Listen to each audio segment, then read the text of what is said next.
இங்க வந்து ரத்த மாதிரி எடுத்துட்டுருக்காங்க. அப்ப கரெக்ட்டா வந்து அங்க வந்துறாரு சூர்யா. சூர்யா தடுத்து நிறுத்துறாரு. இந்த மாரி வந்து டிஎன்ஏ டெஸ்ட்டுக்கு எதுவுமே எடுக்க வேணான்றாரு. அத கேட்டு எல்லாரும் அதிர்ச்சியில "ஏன் சூர்யா?" அப்படின்னோனே, "இப்ப என்ன பிரச்சனை உங்க எல்லாருக்கும்? எதுக்காக இப்ப எடுக்கணும் இந்த டெஸ்ட்டுன்னோனே?" "என்ன சூர்யா இப்படி சொல்ற? எடுத்து தானே ஆவணும். நீ தானேப்பா அனுப்பிச்ச." அப்படின்னோனே, "இல்ல இவரு அனுப்பல" அப்படின்னு சொல்றாங்க. "அப்படியா?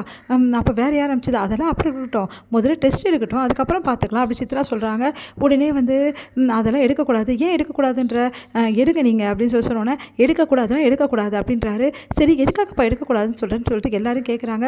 அது வந்து அப்படி சொன்னோனே, "இப்ப என்ன உங்களுக்கு தெரியணும்? அழகு யாருன்னு தெரியணும். அவ்வளோதானே? அதுக்காக தான் இந்த டெஸ்ட்டா?" "ஆமா அதுக்காக தான் இந்த டெஸ்ட்டு." "அழகியோட அப்பா யாருன்னு தெரிஞ்சா நீங்க எல்லாரும் அமைதியா இருந்துருவீங்களா? இந்த டெஸ்ட் வேணாம்ல." அப்படின்னா, "அப்பா அதுக்கப்புறம் எதுக்கு இந்த டெஸ்ட்டு?" அப்படின்றாங்க. "அழகியோட அப்பா நான் தான் போதுமா? இந்த சூர்யா தான் அழகிய பெத்த அப்பா. எல்லாருக்கும் புரிஞ்சுதுல்ல. இப்ப நீங்க கிளம்புங்க முதல்ல." அப்படி சொல்லிட்டு அவங்கள கிளப்ப சொல்றாங்க. எல்லாரும் அதிர்ச்சி அடையிறாங்க. உடனே வந்து "என்னப்பா நீ சொல்ற?" அப்படின்னு. "ஆமா அழகியோட உண்மையான அப்பா நான் தான். அழகி என் குழந்தை தான். என்னோட ரத்தம் தான்." அப்படின்னோன அதிர்ச்சி அடைகிறாங்க எல்லாருமே. தாங்கிக்கவே முடியல. கோட்டீஸ்வரி, அதுக்கப்புறம் வந்து ஐஸ்வர்யா எல்லாருமே என்ன பண்ணுறதுன்னு தெரியாம தவிக்கிறாங்க. "இல்ல என் புள்ள வந்து அப்பலாம் தப்பு பண்ண மாட்டா. நீ பொய் சொல்ற சூர்யா. நான் நம்ப மாட்டேன்னு" சொல்லிட்டு ராஜலட்சுமி அழுதுக்கு வந்து புலம்புறாங்க. உடனே வந்து "இல்லம்மா என்னை மன்னிச்சிடுங்க. எனக்கு வேற வழி தெரியல.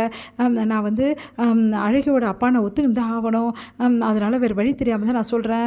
உண்மையே சொல்லப்போனா அழகி என் பொண்ணு தான். நான் எப்படி உங்ககிட்ட சொல்றதுன்னு தெரியாம நான் முழிச்சுட்டு இருந்தேன். அதான் இப்போ வந்து வேற வழி இல்லாம சொல்லிடுறேன்." அப்படின்னோனே அதிர்ச்சிக்கு மேல அதிர்ச்சியா இருக்கு எல்லாருக்கும். மகால தாங்கிக்க முடியல. "நீங்க என்னங்க சொல்றீங்க?" அப்படின்னு. "ஆமா மகா என்னை மன்னிச்சிடு. வேற வழி இல்ல. தயவு செய்து என்னை மன்னிச்சிடு." அப்படின்றாங்க. அத கேட்டு வந்து மகா செமையா டென்ஷன் ஆயிடுறாங்க. "என்ன நினைச்சிட்டு இருக்கீங்க உங்க மனசுல? நீங்க தான் உண்மையான அப்பான்னு சொல்றீங்கல்ல. அப்போ அம்மா யாரு? இந்த குழந்தையோட அம்மா எங்க?" அப்படின்னு சொல்லிட்டு கேட்குறாங்க. அதுக்கு வந்து சூர்யா அமைதியா இருக்கா. "சொல்ல போறீங்க இப்ப இல்ல. இவங்க இந்த குழந்தையோட அம்மா யாருன்னு நீங்க சொல்லியே தீரணும்." அப்படின்றாங்க. அதுக்கு வந்து சூர்யா வந்து "அத என்னால சொல்ல முடியாது." அப்படின்றாரு. "அப்ப அவங்க எங்க இருக்காங்க? அவங்களாவது அழைச்சிட்டு வாங்கன்றாங்க." "அதுவும் என்னால முடியாது. நான் எதுவுமே சொல்ல விரும்பல. இவ என்னோட குழந்தை. அவள தான் சொல்லுவேன்." அப்படின்னு சொன்னோனே மகாவால தாங்கிக்க முடியல. "இப்ப நீங்க சொல்லலைன்னா அதுக்கப்புறம் நான் உங்க கூட இருக்கவே மாட்டேன்." அப்படின்றாங்க. மகா "நான் சொல்றத கேளு மகா." அப்படின்னானா, "அதெல்லாம் முடியாது. எப்போ இந்த அளவுக்கு நீங்க வந்துட்டீங்களோ, வேற ஒரு குழந்தைய எடுத்துட்டு வந்து உங்க குழந்தை நீங்க சொல்றீங்களோ, அதே மாரி அவங்க அம்மா யாருன்னும் நீங்க சொல்ல மாட்டேங்கிறீங்களே. அம்மா யாருன்னு சொன்னா கூட நான் இந்த வீட்ல இருப்பேன். அதுவும் வந்து நீங்க சொல்ல மாட்டேங்கிறீங்க. எல்லாத்தையும் நீங்க மறைக்கிறீங்க. அப்படின்னா வேற யாருக்காகவோ தான் நீங்க வந்து இந்த விஷயத்த பண்றீங்க. இல்ல இது என் குழந்தை தான். அத நான் நம்ப மாட்டேங்க. நீங்க என்ன சொன்னாலும் அத நான் நம்ப மாட்டேன். நீங்க என்னமோ வந்து மறைக்கிறீங்க. அப்படி நீங்க தப்பு பண்ணியிருந்தீங்கன்னா, வந்து அவங்க அம்மா யாருன்னு சொல்லுங்க." அப்படின்றாங்க. "இல்ல நான் சொல்ல முடியாது." "அப்படியா? அப்ப சொல்ல முடியாது. இந்த வீட்ல நான் இருக்க முடியாது. இதுக்கப்புறம் உங்களுக்கு எனக்கு எந்த சம்மந்தமும் கிடையாது.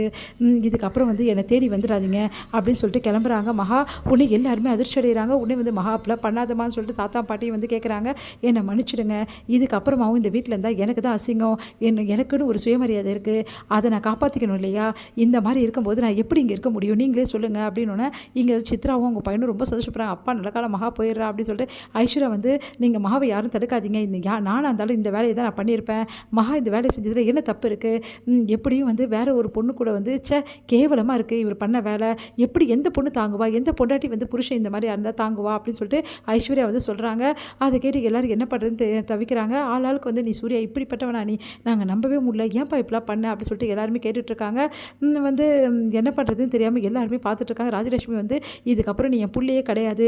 எப்ப நீ வந்து இந்த குடும்பத்த கௌரவத்த கெடுக்கிற மாதிரி இந்த மாரி வேலைய பண்ணியோ, இதுக்கப்புறம் என் மூஞ்சிலயும் முழிக்காத. உன்ன பார்க்குறதே எனக்கு பாவம். நீ எல்லாம் ஒரு புள்ளையா?" அப்படின்னு சொல்லிட்டு டென்ஷன் ஆகி அங்கேருந்து போயிடுறாங்க.